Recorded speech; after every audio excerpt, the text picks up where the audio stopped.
Sarah Martinez, a beloved third-grade teacher at Riverside Elementary, disappeared from the school parking lot on a crisp October evening in 1996, leaving behind her purse, her car keys, and 6 months of pregnancy that had filled her with joy. For 12 years, her husband David believed she had been abducted by a stranger, a random act of violence that had stolen both his wife and unborn child. But when their surviving daughter, Emma, discovers her mother's wedding ring hidden in Principal Morrison's desk drawer, the truth that emerges is more devastating than anyone could have imagined, a revelation that would shatter everything the Martinez family thought they knew about that terrible night. Before we continue this shocking story, we want to hear from you. Drop a comment below telling us what city or country you're reading from. We love connecting with readers worldwide. The afternoon sun cast long shadows across the worn carpet of Principal Robert Morrison's office as 12-year-old Emma Martinez carefully dusted the bookshelf behind his desk. The familiar smell of coffee and old paper filled the air, a scent she had grown accustomed to during her after-school volunteering sessions.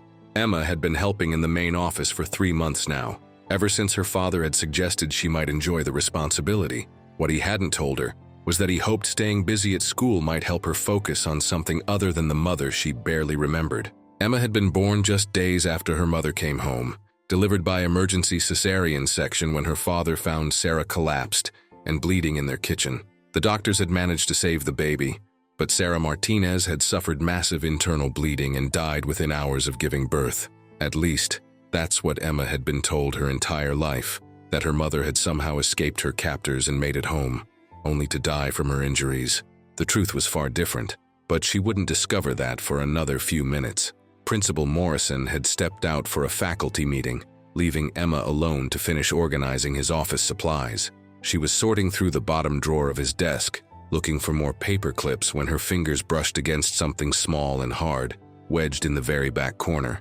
Curious, she worked her fingertips around the object until she managed to pull it free. What she found made her heart stop. It was a wedding ring, a simple gold band with 3 small diamonds arranged in a cluster, exactly like the one her father had described countless times when talking about her mother. Emma's hands began to tremble as she held the ring up to the light streaming through the office window. Engraved on the inside in delicate script were the words, "David and Sarah Forever, 1994. Time seemed to slow as Emma stared at the ring, her mind struggling to process what she was seeing. This was her mother's wedding ring, the one Sarah had been wearing the night she disappeared from this very school. But why was it hidden in Principal Morrison's desk? Why would he have it? The questions crashed over her like a tidal wave, each one more terrifying than the last. Emma's knuckles went white as she gripped the ring, her heart thundering so loudly in her chest, she was certain someone would hear it from the hallway. She thought about her father, how he still kept a framed photo of her mother on his nightstand, how his eyes would grow distant whenever October rolled around and the anniversary of her disappearance approached. He had grieved for 16 years, first for his missing wife, then for the woman who had died giving birth to their daughter. All these years, he had blamed himself for not being there to protect them both. The sound of footsteps in the hallway snapped Emma back to the present. She quickly closed her fist around the ring and shoved her hand into her jacket pocket, just as Principal Morrison's voice echoed from the main office. "Emma, are you still in there?" he called out, his tone friendly but with an edge she had never noticed before. "Yes, Mr. Morrison," she replied, surprised by how steady her voice sounded. "I'm almost finished with the bookshelf." Emma heard him exchange a few words with the secretary before his footsteps approached his office door. She busied herself with straightening books, trying to appear normal even as her mind raced. When Morrison appeared in the doorway, she glanced up with what she hoped was an innocent smile. "How's it going in here?" he asked, his eyes scanning the room quickly before settling on her face. For the first time, Emma noticed how intense his gaze was, how it seemed to be searching for something. "Good," she said, turning back to the bookshelf. "I found some old supplies in your bottom drawer that might need to be thrown away. Broken paper clips and things like that."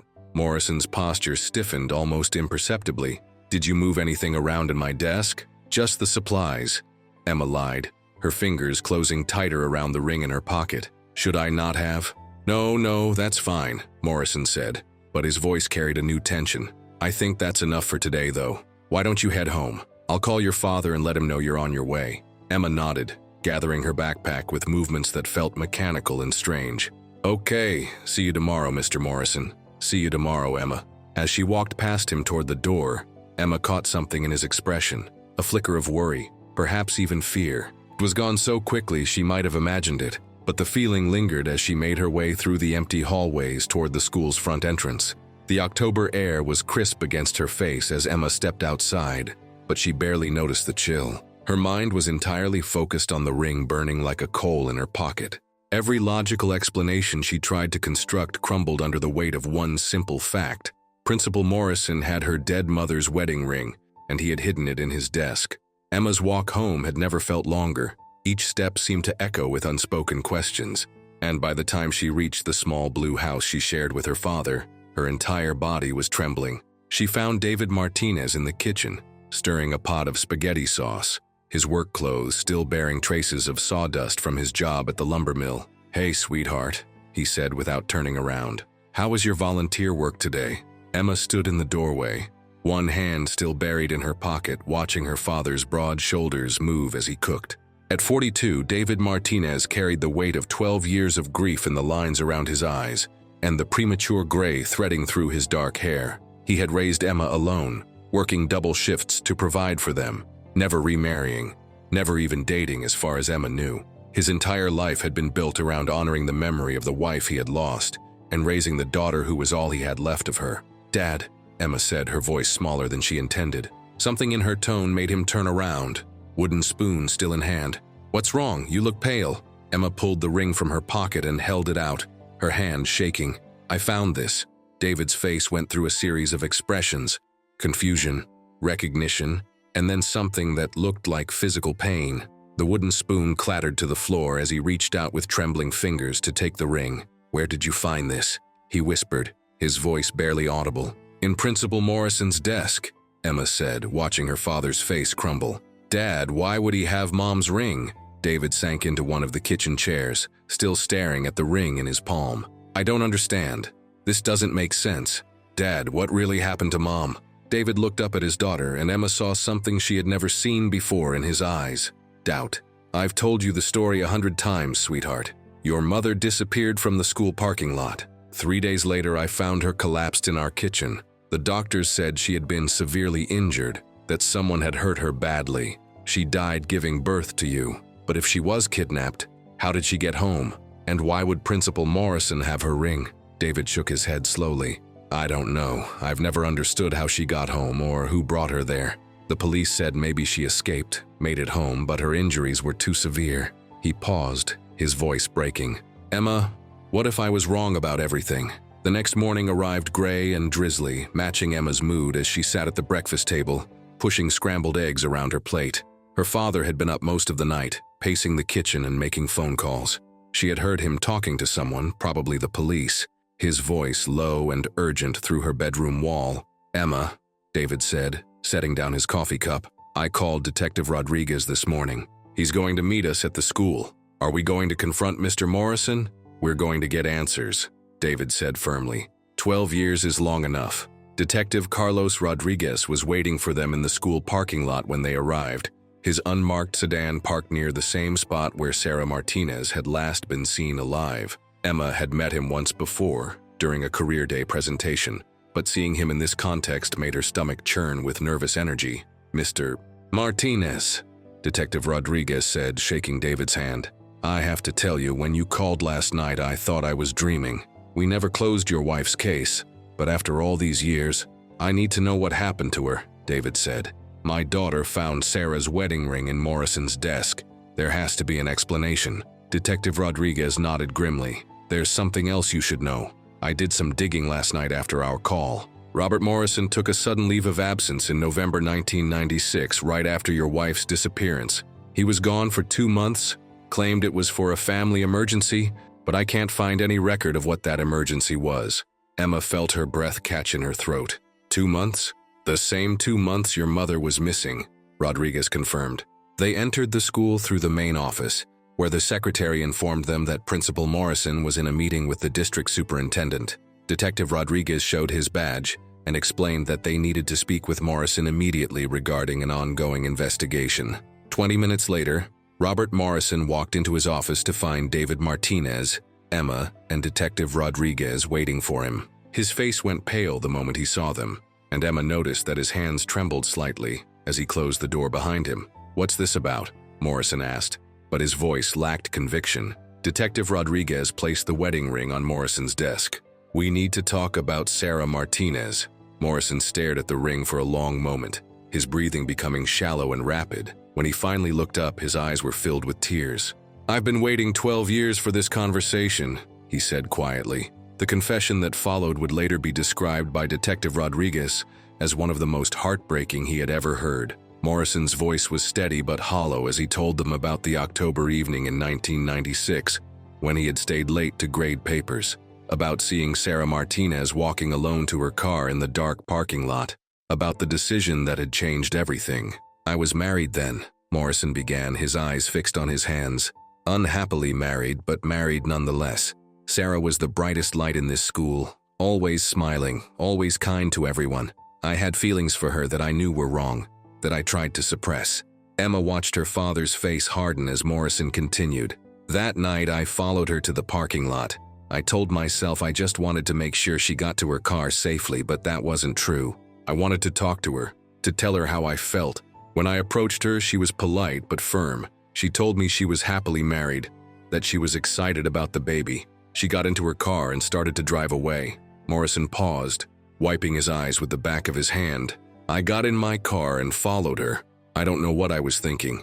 Maybe that I could convince her, that if I just had more time to explain myself. When she realized I was following her, she pulled over and got out of her car.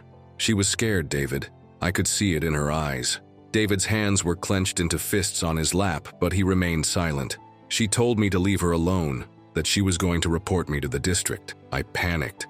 I grabbed her arm, trying to make her listen, and she fell, hit her head on the curb. There was so much blood." Emma felt sick, but she couldn't look away from Morrison's face. "I thought she was dead.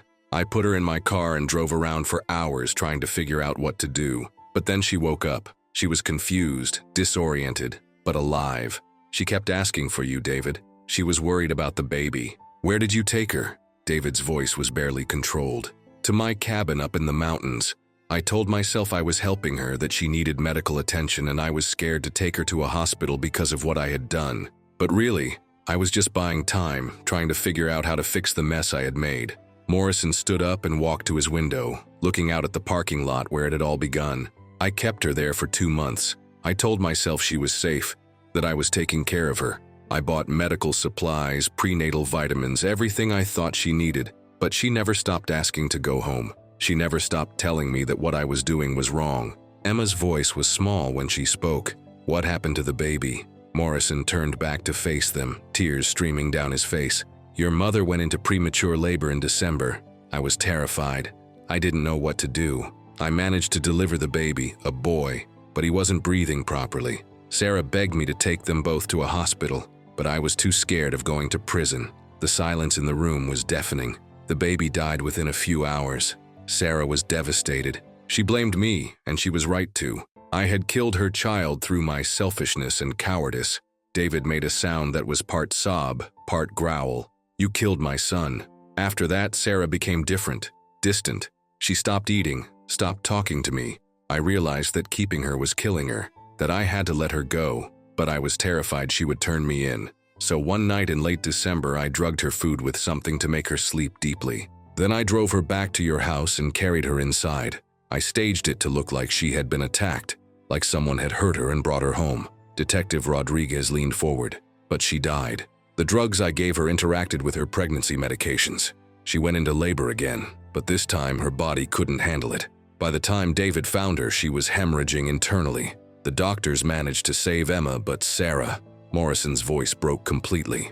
Emma stared at the man who had been like a grandfather figure to her for years. This man who had encouraged her education, who had praised her art projects, who had smiled warmly whenever he saw her in the hallways. He had killed her brother and caused her mother's death, then spent 12 years watching her grow up, knowing what he had done. "The ring," she whispered, "fell off her finger when I was carrying her into your house. I found it in my car the next day. I kept it because..." Morrison struggled to find words.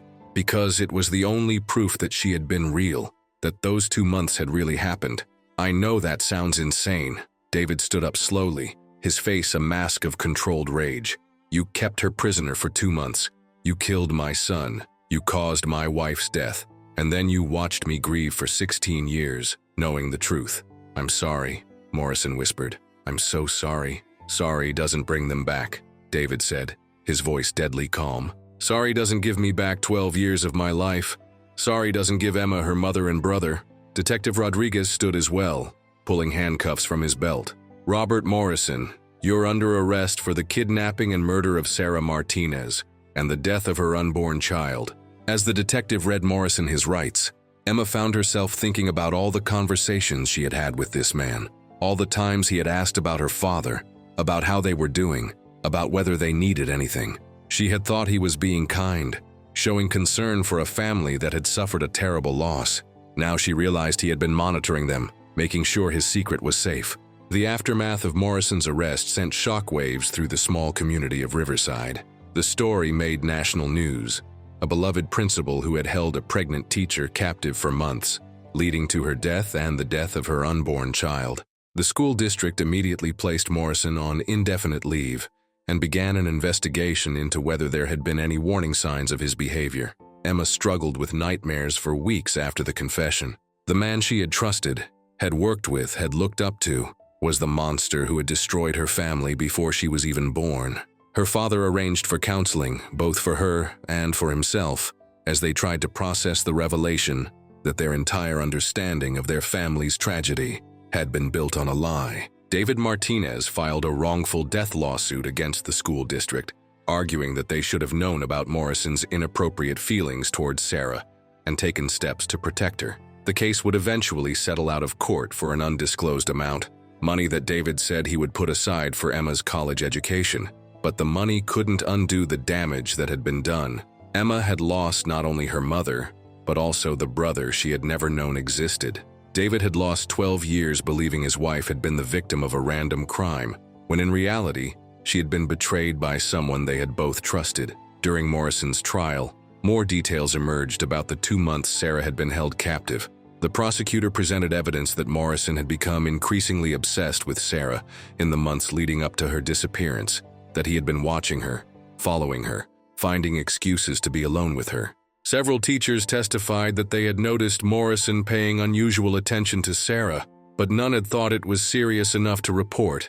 The defense attorney argued that Morrison had never intended to hurt Sarah, that the kidnapping had been the result of a momentary lapse in judgment that had spiraled out of control, but the evidence was overwhelming. Morrison had held a pregnant woman prisoner for 2 months, had allowed her baby to die, and had then drugged her in a way that ultimately led to her death. The jury took less than 4 hours to find Morrison guilty on all charges. He was sentenced to life in prison without the possibility of parole. Emma was present for the sentencing, sitting between her father and Detective Rodriguez in the packed courtroom. When Morrison was given a chance to make a final statement, he turned to look directly at Emma and David. "I know there's nothing I can say that will ever make this right," Morrison said, his voice barely audible. "I took everything from you.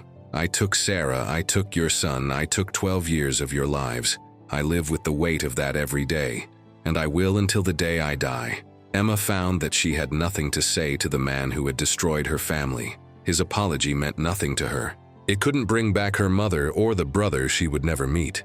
It couldn't give her father back the years he had spent grieving and wondering what he could have done differently. As Morrison was led away in shackles, Emma felt a strange sense of closure. For the first time in her life, she knew the truth about what had happened to her mother. It was a terrible truth, but it was the truth nonetheless. In the months that followed, Emma and her father began the slow process of rebuilding their understanding of their family's story. David shared memories of Sarah that he had kept private for years. Stories about her laugh, her dreams for their children, her excitement about becoming a mother. Emma learned that her mother had been planning to name the baby James after David's father, and that she had already started decorating a nursery with a baseball theme. Emma also learned about the family she had been denied. James would have been her older brother by just a few months.